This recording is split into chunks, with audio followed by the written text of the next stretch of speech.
ビーバス&バッドヘッドはお手本ではありません。人間ですらありません。ただの漫画です。彼らの真似をすると怪我したり停学になったり逮捕されたり追放されるかもしれません。一言で言えば家でやってはいけません。 Let's talk about Beavis and Butthead. Yes, the average viewer age for my channel will remember a time when Beavis and Butthead was one of the many awesome shows back on MTV.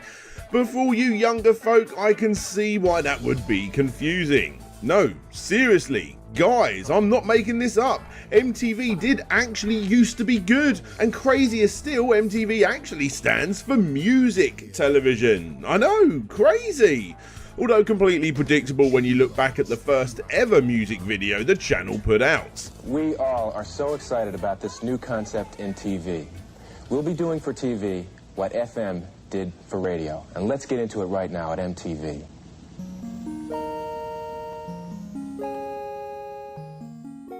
Yes, it may all be horrendous car crash reality TV nowadays, but back in the day, along with music videos and relatable TV shows for a younger audience, it also had Beavis and Butthead.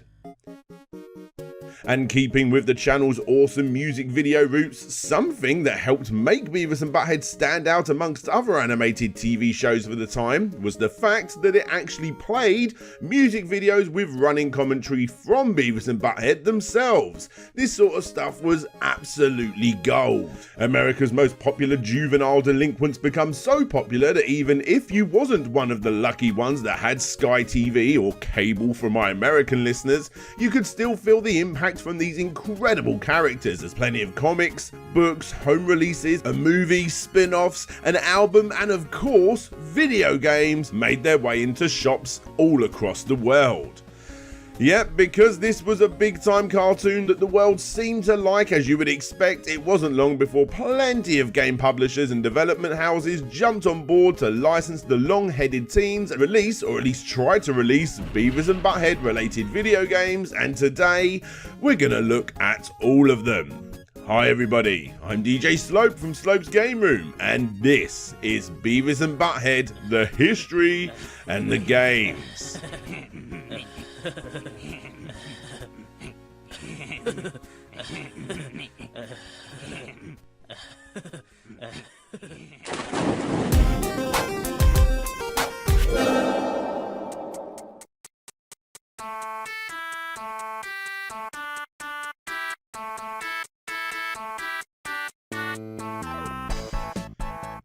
Back in 1985, a very young Mike Judge had recently just finished up university after graduating with a degree in physics. He didn't know what he wanted to do with his new degree and tried his hand at engineering, and soon discovered that it just wasn't for him. The idea of sitting at a desk bored him and he eventually quit. Several other jobs came and went, including a job with a company called Parallax Graphics in Silicon Valley, but again, it wasn't for him. The problem with all of these jobs was that none of them made him feel like he was in control of his own destiny. And to combat this while starting his own family, he ended up playing bass with blues legend Anson Thunderberg for a couple of years whilst he finished off taking graduate math classes at the University of Texas at Dallas. And it was whilst he was at this university still working out exactly what he wanted to do that he decided to attend an animation festival and became captivated by one of the local artist's shorts. And after looking at the artwork from this artist found in the lobby of the cinema where the festival was being held, he had, as he puts it, a life-changing experience. He quickly realised that it didn't cost hundreds of thousands with Hollywood big-booted execs to make cool animated shorts. He could actually do the whole thing on his own. And with that, out of the blue, he grabbed himself a Bolex 16mm film camera and got to work creating his very first short, Office Space. Ah yes, people out there following Mike's work will be seeing plenty of inspiration from those early days into what he eventually released. Anyway, the short fully titled Milton's Office Space tells the tale of a quiet camera-facing office worker who had simply just had enough, claiming that if he had to move his table one more time, he will burn down the building. Oh, hello Milton. What's happening? I'm going to need you to go ahead and move your desk again. So, if you could go ahead and just get it as far back into that corner as possible, that'd be terrific. But that way we'll have some more room for some of these boxes and things we need to put in here. Well, okay. And, oh, there's that stapler I've been looking for here. Let me just go ahead and get that from you. Thanks. Well, okay, so if you could go ahead and just get to that as soon as possible, that'd be terrific. Well, all right. Thanks a bunch, Milton. okay. Bye-bye. Well, okay, but I'm going to set the building on fire.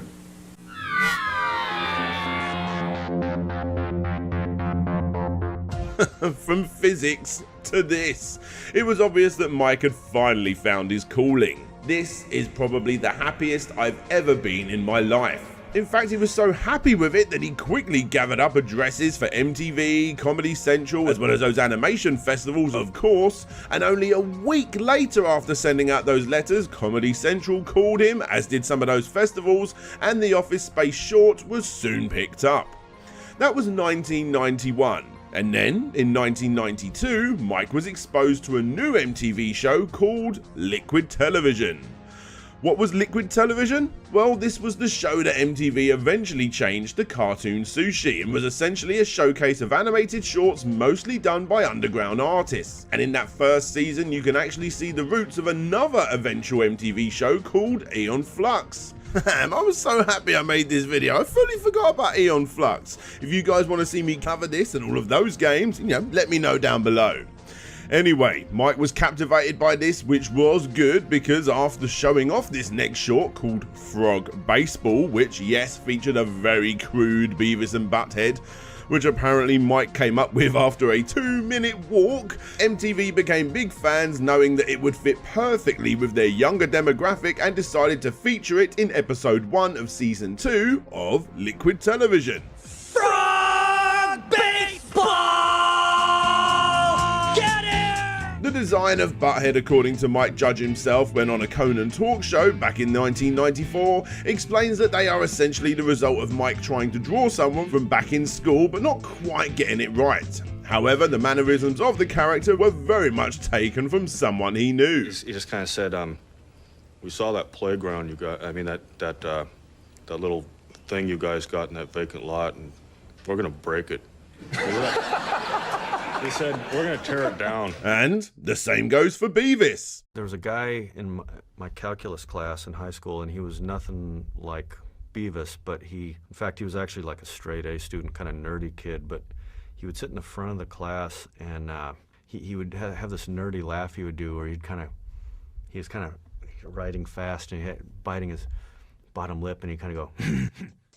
Anyway, the short was an instant hit, getting a second short for Liquid Television, and eventually after young lads in focus groups absolutely loved it, so much so that the youngsters even asked to buy the tape after watching it, something that according to the focus group organisers had never happened before. MTV knew that they had something special here, especially considering older female demographic audiences seemed to really hate it.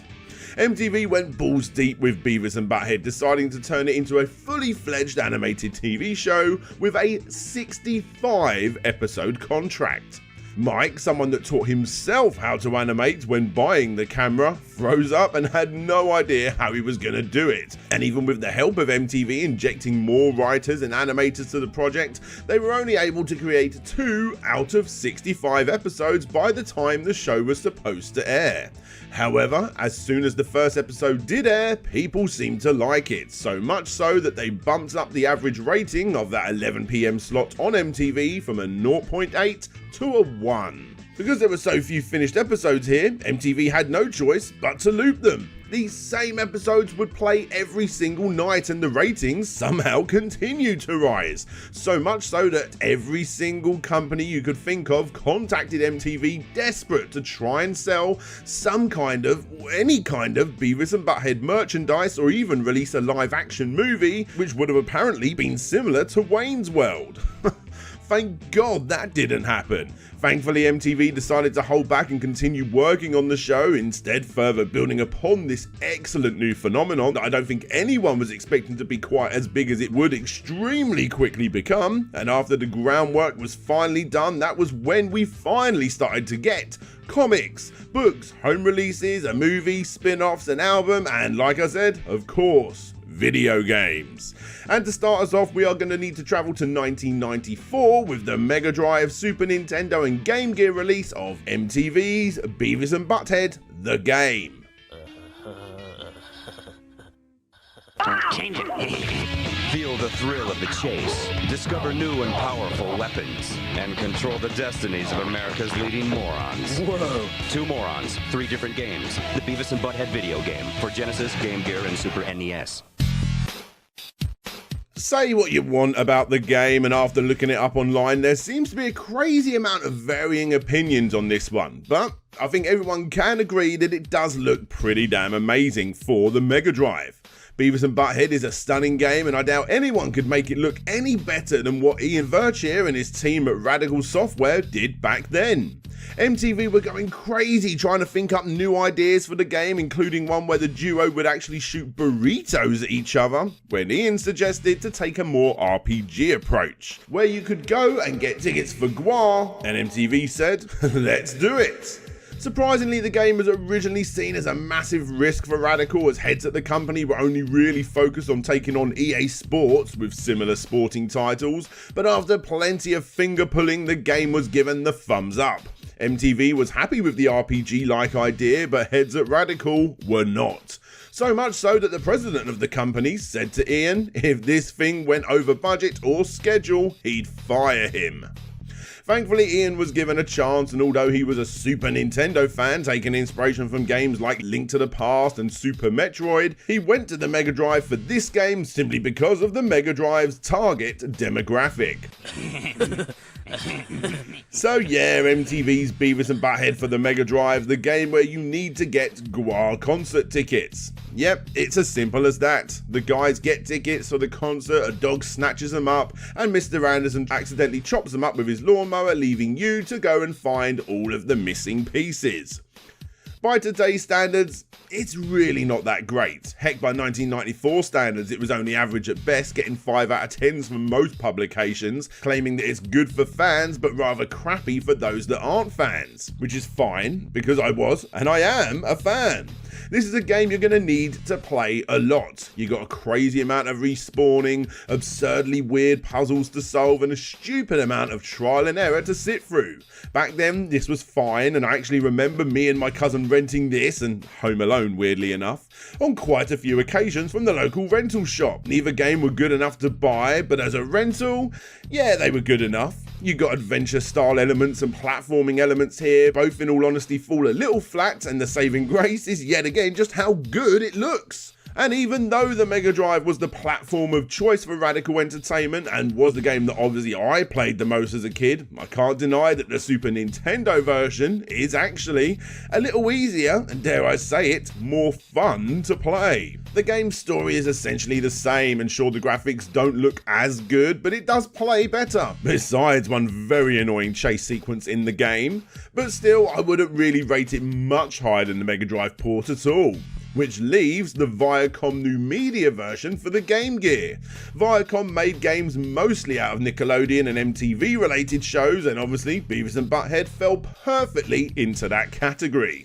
The Super Nintendo was tops, the Mega Drive was second, and the Game Gear was most definitely third. It's most definitely more of a copy of that Mega Drive port, but on a smaller screen, and what seems like even more enemies that are practically impossible to dodge in some cases. It's absolutely no fun whatsoever. If you want to play this game, get the Mega Drive or Super Nintendo port. In fact, they're actually different enough to be their own games.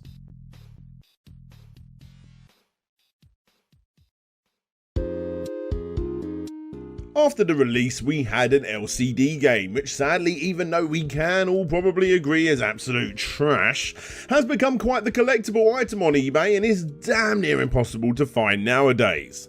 But before we do get into what other games are to be found, this sadly wouldn't be a history of Beavis and Butthead without talking about the controversy that surrounded it, or to be more specific, the controversy that came in 1993. Beavis and Butthead are cartoon characters on MTV, but their humor is being blamed for a family tragedy. Now there's some changes being made. This sucks. Yeah. As you all know, Beavis is a little addicted to fire, constantly shouting out the phrase, "Fire! Fire! Fire! Fire!" whenever he sees it, becoming almost possessed.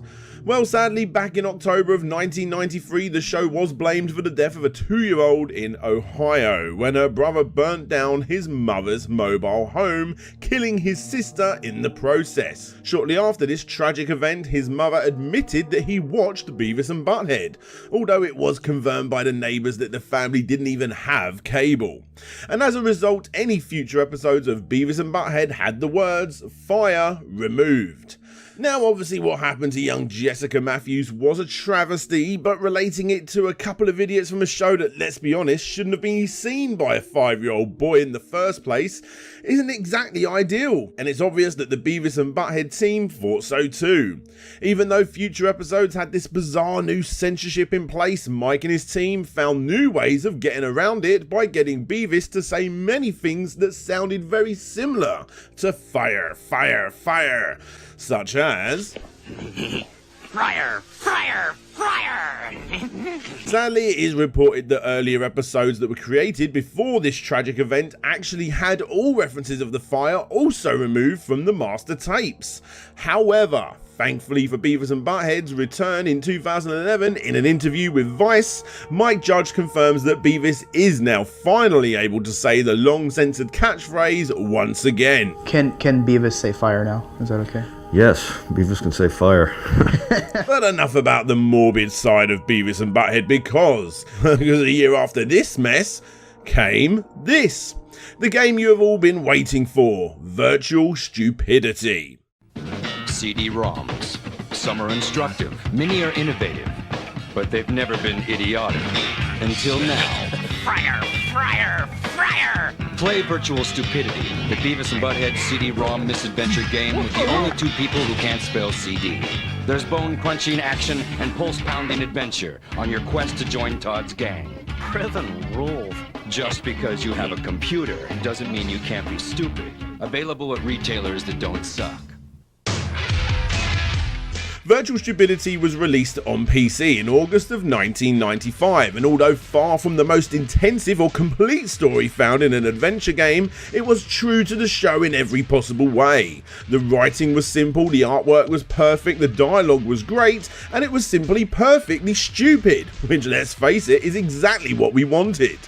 There isn't much known about the game's development, however, when looking at the files found on the disc and changing them to a .mov QuickTime file, the following clips play. These don't really give any insight into its development, besides showing that lots of late nights and messing around was being done during the game's development, mainly by the animators, which is great to see, although it does feel like you're sort of watching a selection of jokes that you don't quite get. What we do know, however, was that Mike was very much obviously involved, providing his voice work for the game, and MTV made sure all of the cutscenes found within the game were true to the original by creating them themselves. Virtual Stupidity was a great game that seriously was quite fun, and as a young lad it got me more into the show, thankfully, further dropping me down into the world of Beavis and Butthead even further. Heck, I even got into the comics in quite a big way after this too, which by the way are amazing, and in some cases the storylines found within these comics are far better than what actually ended up being in the show. The game is simple, a lot of fun for fans. In fact, it's the best game in the whole series by far. It scored an average 7 to 8 out of 10, and when considering the kind of adventure games it was going up against that were far more advanced, you can see why this was a perfectly justified score. What I will say is, in Monkey Island, you didn't have to do this.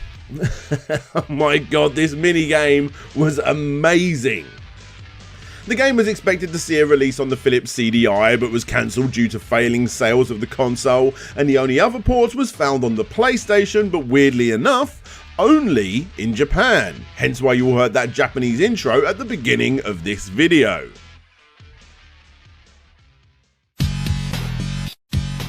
There was a few oddball PC releases after this, whilst Viacom International still had the Beavis and Butthead license, including Beavis and Butthead Wiener Takes All, which is essentially a quiz show played by you, whilst Beavis and Butthead commentate and laugh all the way through it. It's annoying and extremely hard sometimes to hear what's actually being said by the presenter, but something tells me that was the intention of the game developers. Calling All Dorks was next, which is mostly just themes for your PC, and then you got Little Thingies, which is just a selection of more minigames, some of which were actually taken straight from Virtual Stupidity. And finally you got Screen Wreckers, which is just a load of Beavis and Butthead themed screensavers. This brings us up to 1997, and those 4 budget titles marked the end of MTV Interactive's and Viacom Media's partnership with the license, which is when GT Interactive Software came along and released the final 3 games in the series. But before then, let's chat about Atari. You see, Atari was actually creating a brand new arcade game simply titled Beavis and Butthead. Development started in 1996, and out of the 6 levels that were actually created for the game, only 4 were created before Atari made 12 arcade cabinets to test the waters on the game, and well, feedback wasn't that good, and it was apparently because of this that the game got cancelled. That was until Galloping Ghost Arcade managed to get hold of a broken arcade cabinet and was able to get the machine working again for all to see. Now I know it's actually supposed to be naff, but this looks amazing, and you can be damn sure that if I'm ever in the area, I will be going to check this one out for sure. Arcade cabinet number 9 of 12. Right, moving on to the final year of Beavis and Butthead releases, which is 1998. Well, it seems quite late, I know, but with it being only 2 years since the incredible Beavis and Butthead to America movie and 1 year since the spin-off Daria, which, by the way, Mike had absolutely no involvement in as he was working on King of the Hill, and yes, there is a Daria game and it's not very good. In 1998, there was a total of 4 more Beavis and Butthead games under the GT Interactive banner, and first up was Bunghole in 1 for PC. Such an odd choice for a game. It's a standard mini golf game that literally could have been any mini golf game, but they decided to plaster Beavis and Butthead style artwork all over it. The physics are not quite as bad as the reviewers for the time would have you believe, but at the same time, it's just such a boring game. I've got no idea why they would waste a license like this, but oh well, that's the game, right? When all else fails, just turn it into a crappy sports game. Then there's the top-down annoyingly titled Beavis and Butthead for the Game Boy, which is as basic as they come. It's got a very cheap licensed smell of a game, and that's why it's staying at that £10 asking value for the rest of time. And although it's not the worst game on the list, I would argue that it's probably the most forgettable. Thankfully for Game Boy standards, the graphics are okay and the music is actually alright, but gameplay wise, it's just so incredibly standard and completely forgettable. Thankfully, however, the final 2 games actually did try to do something a little more exciting. Well, they tried at least. You see, not a lot is known about Beavis and Butthead Do Hollywood, an unreleased 3D action game originally intended for the PlayStation, because it never got released. The only real concrete piece of evidence I could find on this was from a Game Informer magazine on October of 1998, which reads, "The boys have just finished filming their newest Hollywood movie. Anxious to get back to the couch and watch TV, the two soon realise they have no money. Their paychecks have been mailed home. The adventure begins when they submit their neighbours for hire. What new wacky, crazy and lazy work details will Beavis and Butthead encounter? Your guess is as good as ours. One thing we do know about the game is you will be able to control what Beavis and Butthead say, similar to the game speak in Abe's Odyssey." It then explains that it would be for 1 to 2 players and was 80% complete. The reason for its cancellation is unknown, leaving only Beavis and Butthead Do You as the final proper Beavis and Butthead game. I seriously had no idea this one existed.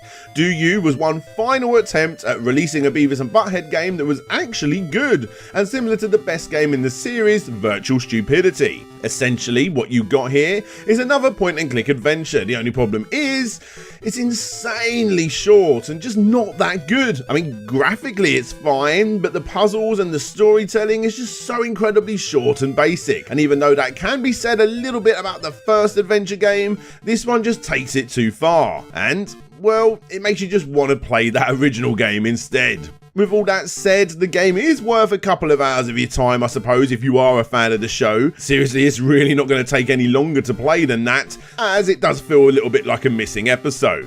Many reviewers for the time believe that this game was rushed to market halfway through its development due to the rather abrupt and unsatisfying ending, and with the cancellation of the previous game, that's just not hard to believe. Regardless, pick this one up if you see it cheap, but be prepared to be disappointed and wondering to yourself what could have been. And that, ladies and gentlemen, is the final chapter in the Beavis and Butthead's The History and the Games. Just like most popular TV shows, what you got is a big selection of games that get it wrong more often than not. However, when they get it right, they hit it out the park, and one thing is for sure, no matter what you pick up, in almost every single instance, they look and feel extremely the way that they should. Video games like these should be an extension of what the show brings to the table, and the Beavis and Butthead games, as bad as some of them may be, do at least entertain us. He said anus. Entertain us, ain't it? Oh,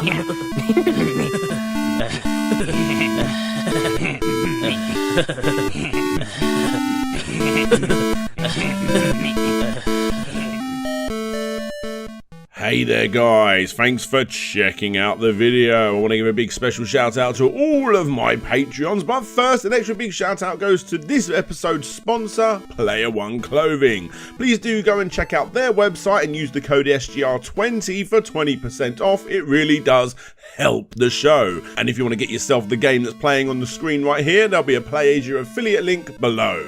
But anyway, back to those patrons with a big special shout out going to That Retro Video Gamer, Gary Pinkett, Mantis, Ryan Burford, Andrew Dalton, Jonathan Haywood, Tomek Grabowski, Christopher Turnbull, Brent Craft, Ben Jackson, Phil Lowlins, Mr. Vestek, Dina, Robertson Dunn, Lefty, Intrigued Gaming, Abby Morris, Tim Labonte, Asobi Quang DX, Tim Lund, Genovi, Hananas, Pixels.Limited, aka Samuel Victor, Red the Beard, Conrad Constantine, Pretendo64, Karimi Elephant, James Loveridge, Casey Garner, Blitz Hedgie, Savage Gaming Show, Gemma at Mr. T's Shirts, Monster Finger Games, creators of Alien Scumbags, Mike H. Fell, Lucer Softail, Yield Hamburglar, Gregory Arden, Bewright, Ronnie Melford, SSWB, Solix Captor, Jeremy Rodriguez, Nick Pollard, Bram Perez, Marcus Kingmaker, Tyndall, June, The Geeky Dad, Richard Carter, aka Fantastic Dizzy, Todd Paul Float G, and Petty Mew. If you want to get your name shouted out, get your name shown, come and see what I'm working on, and all of the other amazing stuff that these Patreons get